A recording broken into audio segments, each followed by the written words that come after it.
James Melendez, James the Wine Guy, here to share with you a recipe for making a wonderful meatloaf and to enjoy with wines. But really what I'm trying to show and demonstrate is to enjoy, some great pairings of food that I talked about, but I actually want to do and make for you. So it's easy to do, and you're going to be happy that you've done this yourself. So here we go. Join me on this journey. We're going to start with the ingredients. So here's our base ingredients. This is what you're going to need to make your wonderful meal. So what you're going to make your meatloaf with is obviously you're going to need a cake pan. This is a really nice one, a loaf pan, and I always put aluminum foil in here because I don't want this to get all messy, and I need to use it for my baked goods as well. What you need is 1 pound, so this is 1 pound recipes worth, so you're going to increase your ingredients. So if you use 2 pounds, you're going to use 2 eggs instead of 1. So what we have here is, this is a really nice grass-fed, high-quality beef, so this is what we're going to use here. We're going to need sea salt. I have Lima sea salt, which I love. Fresh ground pepper. I use 2 onions. I use a Cipollini, and I use a regular onion. I'm going to use, of course, 1 egg, and so use 1 egg per pound. I'm going to use 1 garlic clove. You don't want an overwhelming flavor profile. And cardamom, parsley, Worcestershire sauce, medium New Mexico red chili, just a dash of this. This is organic ketchup here, and organic bread crumbs. And then we also have right here, one of my favorite things in meatloaf is the mushrooms. So we have the Crimini, and we also have the Chanterelle. So both of these are going to go in. So let's get started. So now we have the onions all chopped up. Yes, I cried a little bit. I teared up. So we have the Cipollini, we have a yellow onion, and a bit of garlic. Not too much, just a bit. Now we're going to get our pan ready, and we're going to put in some olive oil. Just a drizzle. You don't want a lot. You want enough to get it ready. And you want it on, I put it on a high level only because my stovetop is really not as effective as other stovetops. So I need it extra warm on mine. You might want to be on a medium level. So here we go. We're going to put this in and let that cook up for a bit. So now we're getting the onions completed, and they're nice and golden brown and beautiful. You do not want to put this in your meatloaf without cooking because the onions will never cook. So what I'm going to do, one of my favorite things is also, I should have put on my list of balsamic vinegar. So I want it organic. I want to get some beautiful color here. It's going to reduce just a bit.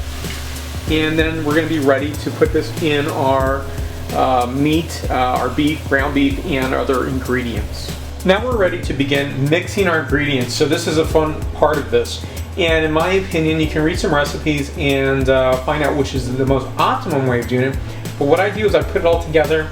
It seems to really not have made a great, huge difference in what I'm making. So here we go. Here we have the ground beef, and I'm gonna mix in some of the New Mexico chili powder. And you can do that to taste. So if you don't like a lot or any of this at all, you don't need to put that in there. 1 egg, again, you don't want it too eggy, so you just want 1 egg per pound. And here is the breadcrumbs. So we got that. And we're gonna put in our mushrooms next. So we have the Crimini, and we have the Chanterelle.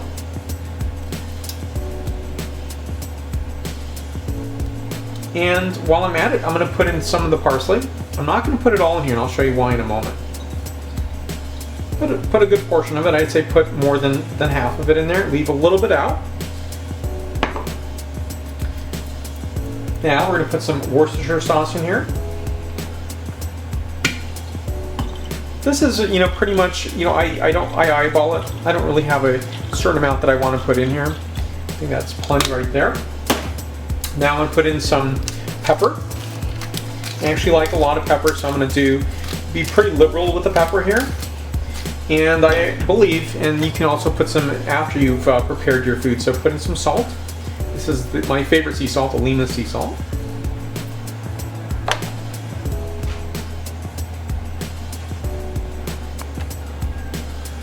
Now time for the ketchup.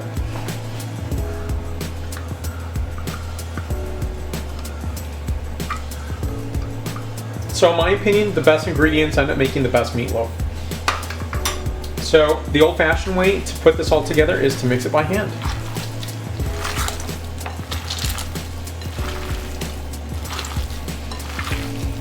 You want to make sure everything's really mixed into this meatloaf here. I want to make sure the parsley and all the onions and all the mushrooms are spread apart really equivalently. It's actually pretty quick, doesn't take that long.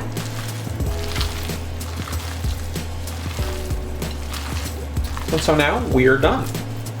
So we're ready to put this in our pan.